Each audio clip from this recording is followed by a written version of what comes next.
Welcome back. In today's video I'll be showing you how to make your most used apps show in the start menu on a Windows 11 PC or laptop.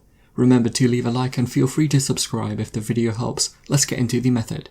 To show most used apps on the start menu in Windows 11, first head to the main settings page. You can get there a number of ways, but we'll be searching for it in the search bar.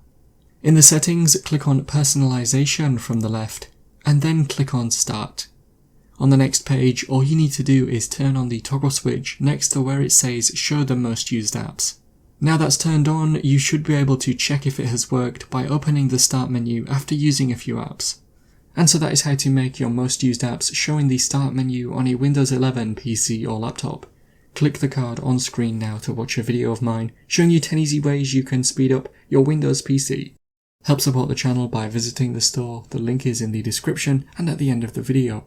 If you have any questions, then let me know in the comments below, and if you did find today's video helpful, remember to leave a like and feel free to subscribe for more tips in the future.